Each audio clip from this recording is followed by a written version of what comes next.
স্বামী এমন একটা জিনিস, যখন ভালোবেসে কথা বলে তখন মনে হয় ওকে ছাড়া থাকাই যাবে না, বাঁচাই যাবে না।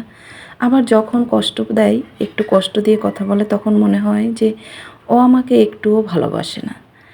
আসসালামু আলাইকুম ভিউয়ার্স, আপনারা সবাই কেমন আছেন? আলহামদুলিল্লাহ, আমিও ভালো আছি।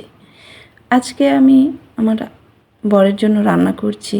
তো আমার বর আজকে আমাকে খুব একটা কথা বলেছে, সামান্য একটা কথা বলেছে, যার কারণে আমার মনটা খুব খারাপ হয়ে গিয়েছে। আসলে এতদিন রান্না করে, এত ভালোবেসে, এত যত্ন করে খাওয়ালাম, অবশেষে আজকে এসে বলল যে আজকে রান্নাটা যেন ভালো হয়। তাহলে কি এতদিন আমি খারাপ করে খাওয়াইছি? সেটাই সে বলতে চেয়েছে। বাস, সে বলে গেল যে আজকের এই মাছটা তেলে ভেজে রান্না করো। বাস, আমি তো এভাবেই ওর জন্য রান্না করি, ভালোবেসে তেলে ভেজে সুন্দর করে রান্না করি। তো আমি চেষ্টা করব আজকে আরও বেশি সুন্দর করার। আসলে নিজের মানুষ যখন একটু কটু কথা বলে, তখন ওই কথাটা খুব কষ্ট হয়ে যায়। মেয়েরা আসলে একটু কথাও সহ্য করতে পারে না, আমি আমার নিজের জীবন দিয়েই বুঝতে পারি। আমি সবসময় সুন্দর কথা শুনতেই পছন্দ করি, ভালোবাসি। আমার হাজব্যান্ড আমাকে একটু বলেছে, এতেই আমার এতটা কষ্ট হয়েছে। তাহলে যদি যাদের হাজব্যান্ড বেশি কিছু বলে, তারা কতটা কষ্ট পায়। তো আমার মনে হয় যে এভাবে ঘরের বউকে কষ্ট না দিয়ে কথা বলে একটু ভালোবেসে বললেও পারে সবাই। তারা তো সারা দিন পরিশ্রম করে তাদের জন্য। আমরা দেখেন কতটা পরিশ্রম করছি তাদের জন্য, কত ভালোবেসে রান্না করছি।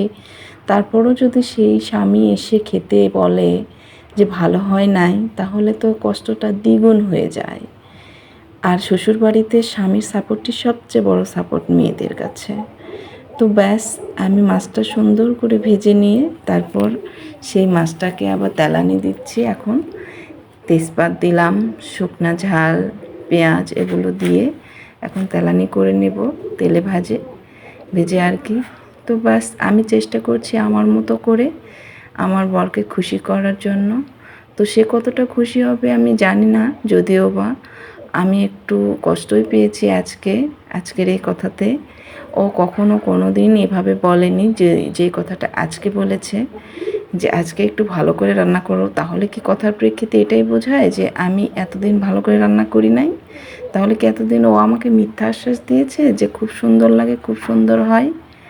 কিন্তু না, আসলে সুন্দরই হয়। ও হয়তো মজা করে আজকে এই কথাটা বলেছে। বাস, আমার হয়তো একটু রাগ বেশি, অভিমান বেশি, তাই আমি হয়তো একটু রাগ করে ফেলেছি। আসলে যারা বেশি ভালোবাসে তারা একটু বেশি অভিমানও করে। বাস এতটুকুই। তো যাই হোক, আমি এখন মন ভরে, মানে মন খুলে রান্না করছি যেন সুন্দর হয়, অনেকটা ভালোবাসা দিয়ে। তো যাই হোক, রান্না করতে করতে তো মজাই লাগে। আর বরের জন্য রান্না করতে তো প্রত্যেকটা মেয়েরই ভালো লাগে। আর এই মাছটা আমার বরের ফেভারিট আর কি, পবার মাছ বলে। তো সেই মাছটা আমি সুন্দর করে না রান্না করব, এটা কি কখনো হতে পারে? রান্না করব না, এটা কি হয় কখনো? তা তো কখনোই নয়। বরের জন্য রান্না করছি, একটু যত্ন করে করব না, একটু ভালোবেসে করব না, তা কখনো হয় না। এই যে বাস, আমার তেলানিটা হয়ে গিয়েছে কমপ্লিট। আমি এটাকে এখন কষিয়ে নেব। ভালো করে কষিয়ে নেওয়ার পর মাছটা দিয়ে দিব। মাছটা ভুনা ভুনা করে রান্না করব, আর সামান্য সামান্য একটু রস রস রেখে, যেন টেস্টটা থাকে, যেন ভালো লাগে। আসলে জিনিসের প্রতি এখন এত পরিমাণে ভেজাল না, যে ওই টেস্টটা আনা এখন মুশকিল। অনেক দিন যাবৎ ফ্রিজে রাখে, তারপর এনে আবার বাজারজাত করে, আমরা কিনে নিয়ে এসে আবার ফ্রিজে রাখি। তো এই কারণে আর কি অতটাও পরিমাণে স্বাদ হয় না, কখনো হয় কখনো হয় না, এরকম হয়। তো যাই হোক, আমার এই যে রান্নাটা এখন প্রায় কমপ্লিট, প্রায় সাকসেস হচ্ছি আর কি। মাছগুলো আমি এখন ঢেলে দিচ্ছি কষানো ওই ঝোলের মধ্যে। তো এই যে মাছগুলো খুব একটা বড় বড় ছিল না যদিও বা, তো করার কিচ্ছু নেই, বাজারে যা এসেছে তাই। আমার বর ছোট মাছ দেখলে আর কি ছাড়ে না, বাজারে দেখলেই আর কি নিবেই, এরকম একটা ব্যাপার। সেটা যেই মাছই হোক, ছোট জাতীয় মাছ হলে ও আসলে না নিয়ে বাড়ি আসবে না। আমার তো অসুবিধা হয় ছোট মাছ কাটার, তারপরও ও আসলে মানতে চায় না, ওর ভালো লাগে, ও নিয়ে আসে। আমারও ভালো লাগে খেতে, কিন্তু আমি একটু কাটাকাটিকে ভয় পাই।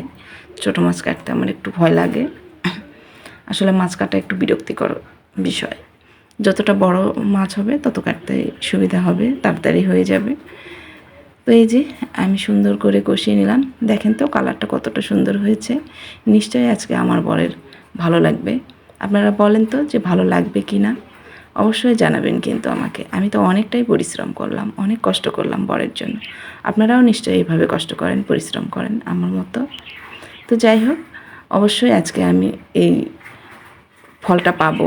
এত ভালোবেসে রান্না করলাম, এত সুন্দর করে, এত কষ্ট করে, অবশ্যই আমি সাকসেস হব, তাই না? আলহামদুলিল্লাহ। এই যে আমি এখন একটু ঢাকনা দিয়ে ঢেকে দিলাম। বাস, এবার আমার রান্নাটা এই যে সাকসেস হয়ে গিয়েছে। সবাই ভালো থাকবেন, দোয়া করবেন। আল্লাহ হাফেজ, টাটা, বাই বাই।